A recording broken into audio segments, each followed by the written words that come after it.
Assalamualaikum warahmatullahi wabarakatuh. Kembali lagi di channel Bagong Cerpen.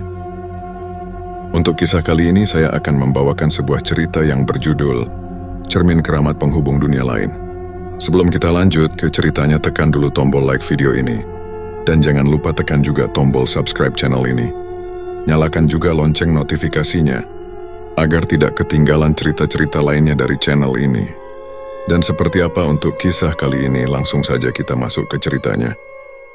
Aku ingat saat usiaku 12 tahun, ada satu pengalaman yang sampai sekarang sulit aku lupakan. Walau terdengar aneh, aku yakin apa yang terjadi malam itu bukan sekadar mimpi atau khayalan belaka. Saat itu keluargaku tinggal di rumah lama peninggalan kakek di desa.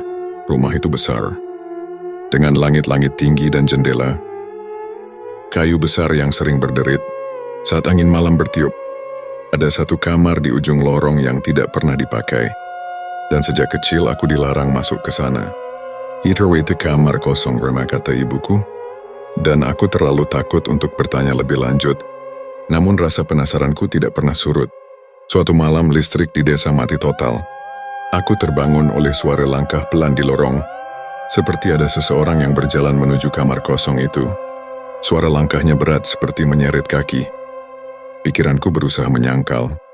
Mungkin itu ayahku. Tapi saat aku keluar dari kamar, lorong itu kosong. Hanya diterangi cahaya bulan yang masuk dari celah jendela. Yang membuatku merinding, pintu kamar kosong itu sedikit terbuka. Padahal aku yakin selama ini pintu itu selalu terkunci. Rasa ingin tahuku menang, dan aku mendekati pintu tersebut. Saat jariku menyentuh gagang pintu, hawa dingin menyeruak, membuat bulu kuduku berdiri. Perlahan aku mendorong pintu itu hingga terbuka lebar. Di dalam kamar, hanya ada satu tempat tidur kayu tua dan cermin besar di sudut ruangan. Cermin itu tampak berdebu, tapi aku bisa melihat pantulanku. Aku menatap cermin itu dan tiba-tiba bayanganku tersenyum. Tapi aku tidak sedang tersenyum. Aku terdiam, tidak mampu bergerak. Dalam sekejap, bayanganku bergerak mendekati cermin, sementara tubuhku tetap terpaku di tempat. Oh, kamu seharusnya tidak di sini. Bertanya dengan suara yang terdengar seperti milikku, tapi lebih serak dan dingin. Aku berlari keluar kamar tanpa berpikir dua kali, menutup pintu dengan keras, dan langsung kembali ke tempat tidurku, mencoba membenamkan diri dalam selimut. Keesokan paginya, aku memberanikan diri menceritakan apa yang terjadi kepada nenekku. Wajahnya berubah pucat, dan ia memintaku untuk tidak pernah menyentuh pintu kamar itu lagi. Hingga hari ini aku tidak tahu apa yang sebenarnya terjadi di kamar itu. Yang ku tahu, cermin itu masih ada di sana, tertutup kain putih tebal. Dan aku tidak pernah berani mendekatinya lagi. Setelah malam itu, aku selalu merasa diawasi setiap kali melewati lorong menuju kamar kosong tersebut. Kadang-kadang saat malam aku mendengar suara berbisik dari balik pintunya. Suaranya samar, seperti seseorang memanggil namaku, tapi terlalu pelan untuk kupahami. Aku mencoba mengabaikannya, berpikir itu hanya imajinasiku. Namun semuanya berubah ketika suatu malam aku terbangun oleh suara ketukan. Tok, tok, tok. Ketukannya pelan tapi teratur, berasal dari arah kamar kosong. Aku menahan napas, berharap itu hanya suara angin atau sesuatu yang biasa. Tapi kemudian, pintu kamarku yang sebelumnya tertutup rapat mulai bergerak pelan, membuka dengan suara berderit. Dalam remang cahaya bulan, aku melihat sesosok bayangan berdiri di lorong, menghadap ke arahku. Bayangan itu seperti tubuh manusia, tapi tinggi dan kurus, dengan kepala miring seolah-olah sedang memperhatikanku. Aku tidak bisa melihat wajahnya, hanya kegelapan yang melingkupi sosok itu. Bayangan itu berdiri diam selama beberapa detik yang terasa seperti selamanya, lalu perlahan berjalan ke arahku. Aku tidak tahu dari mana keberanian itu datang, tapi aku melompat dari tempat tidur dan berlari keluar dari kamar. Saat aku sampai di lorong, pintu kamar kosong itu sudah terbuka lebar. Meskipun aku yakin tadi malam sudah tertutup rapat, di dalamnya cermin besar itu bersinar samar, seperti memantulkan cahaya yang tidak berasal dari bulan. Aku merasakan dorongan yang tidak bisa dijelaskan untuk melihat ke cermin itu lagi. Meskipun aku tahu aku tidak seharusnya, kakiku seakan bergerak sendiri, membawaku ke dalam kamar. Saat aku berdiri di depan cermin, bayanganku kembali muncul. Kali ini, bayanganku terlihat lebih jelas, dengan senyum lebar yang membuatku merasa mual. Tidak ada yang bisa kabur dari sini, bayanganku berbisik. Lalu ia mengangkat tangannya, menunjuk ke sesuatu di belakangku. Aku berbalik dengan gemetar dan melihat sosok tinggi kurus tadi berdiri di ambang pintu kamar, menatapku tanpa wajah. Aku berteriak sekeras mungkin, tetapi suaraku seperti terperangkap di tenggorokan. Cermin itu mulai bergetar, memantulkan bayangan-bayangan aneh, yang membuat seluruh ruangan terasa seperti berputar. Aku merasakan hawa dingin yang menusuk hingga ke tulang, dan sebelum aku kehilangan kesadaran, sosok itu melangkah mendekat, menyentuh pundakku dengan tangan yang terasa seperti es. Ketika aku sadar, aku sudah berada di tempat tidurku.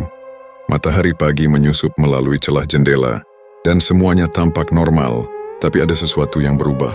Ketika aku bangun, aku menyadari ada bekas telapak tangan di bauku, merah dan dingin seperti baru saja disentuh. Sejak hari itu, aku tidak pernah mendekati kamar kosong itu lagi. Namun setiap kali aku lewat di depannya, aku bisa merasakan tatapan dari balik pintu. Dan kadang-kadang, di tengah malam, aku mendengar suaraku sendiri berbisik dari balik cermin. Setelah kejadian itu, aku selalu merasa ada sesuatu yang mengawasi dari kamar kosong tersebut.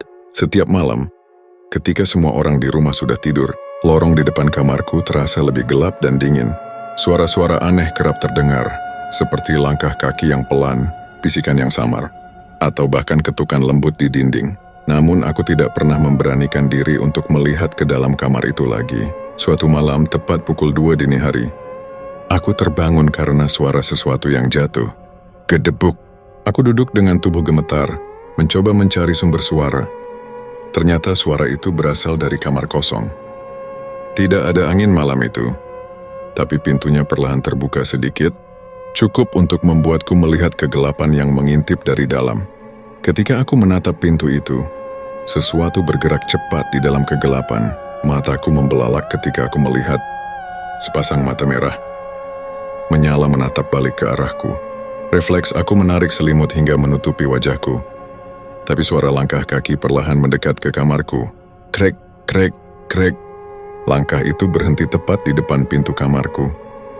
Aku menahan napas, berharap itu semua hanya mimpi buruk. Kemudian suara ketukan pelan terdengar dari pintu kamarku. Tok, tok, tok. Aku ingin berteriak, tapi suaraku tidak keluar. Perlahan pintu kamarku mulai bergerak. Saat pintu terbuka, aku bisa melihat sosok itu lagi, tinggi kurus tanpa wajah, dan tubuhnya seperti bayangan yang tidak sepenuhnya nyata. Sosok itu berdiri diam, tapi aku bisa merasakan bahwa ia ingin masuk ke kamarku. Tiba-tiba, dari arah kamar kosong, terdengar suara keras seperti benda besar pecah. Sosok itu langsung berbalik dan berjalan cepat kembali ke kamar kosong. Lalu pintunya tertutup sendiri dengan keras. Aku merasa lega untuk sesaat, tetapi rasa takut itu belum hilang. Keesokan paginya, aku memutuskan untuk memberitahu orang tuaku tentang semua kejadian ini. Mereka malah terlihat cemas, tetapi tidak terkejut. Ayahku akhirnya mengungkapkan sesuatu yang membuatku semakin takut. Kamar itu sudah lama kosong karena ada kejadian aneh di sana dulu. Ya, ayah dengan nada serius. Sebelum kita pindah ke rumah ini, pemilik sebelumnya kehilangan anak mereka. Anak itu bermain peta umpet dan entah bagaimana terjebak di dalam kamar itu. Ketika mereka menemukannya, cerminnya sudah pecah, dan anak itu tidak pernah bicara lagi setelah itu. Akhirnya keluarga itu pindah, meninggalkan kamar itu apa adanya. Dad. Mendengar cerita itu, aku merasa semua yang terjadi mulai masuk akal. Cermin itu, bayangan yang kulihat, dan suara-suara aneh, semuanya berkaitan dengan kejadian masa lalu.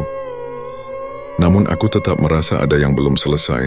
Beberapa hari kemudian, aku mendapati kamar kosong itu terkunci rapat. Ayahku bilang dia memasang gembok agar aku tidak tergoda untuk masuk lagi.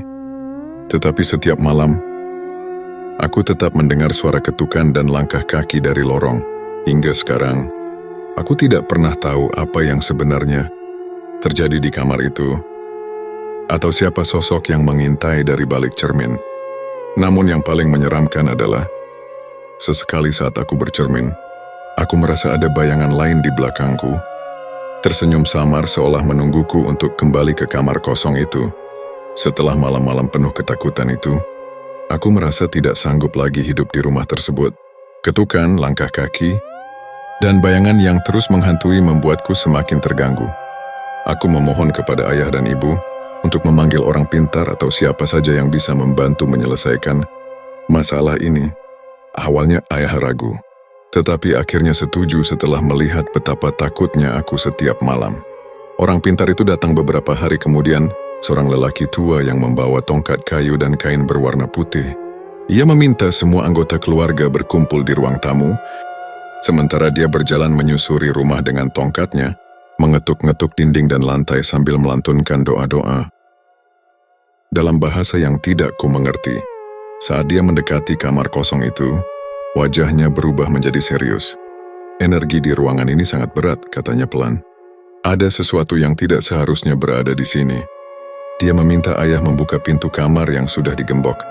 Dengan gugup, ayah akhirnya membuka kunci dan mendorong pintunya perlahan. Begitu pintu terbuka, udara dingin yang tidak wajar langsung menyapu tubuhku. Ruangan itu gelap, tetapi aku merasa ada sesuatu yang mengawasi kami dari dalam. Orang pintar itu masuk ke dalam kamar dengan langkah hati-hati. Dia memeriksa setiap sudut, lalu berhenti di depan cermin yang pernah kulihat. Dia mengangkat tongkatnya dan mengetuk permukaan cermin tersebut. "Ini her," katanya tegas. "Cermin ini adalah pintu."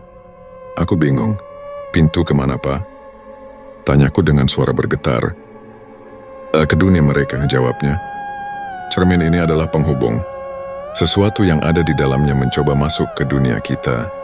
Dan anak ini, dia menunjukku, secara tidak sengaja membukanya kembali." Orang pintar itu mulai melafalkan doa-doa sambil mengelilingi cermin. Perlahan, bayangan hitam muncul dari balik cermin bergerak seperti asap yang pekat. Aku melihat wajah samar dalam bayangan itu, seperti seseorang yang tersiksa. Sosok itu mulai berteriak dengan suara yang tidak manusiawi, membuat tubuhku gemetar. Orang pintar itu tidak berhenti melantunkan doa. Dia mengambil kain putih dan menutup cermin tersebut. Begitu cermin itu tertutup, ruangan menjadi sunyi. Tidak ada lagi suara langkah kaki atau bisikan. Orang pintar itu memerintahkan ayah untuk segera membuang cermin itu jauh dari rumah, ke tempat yang tidak akan pernah ditemukan orang lagi.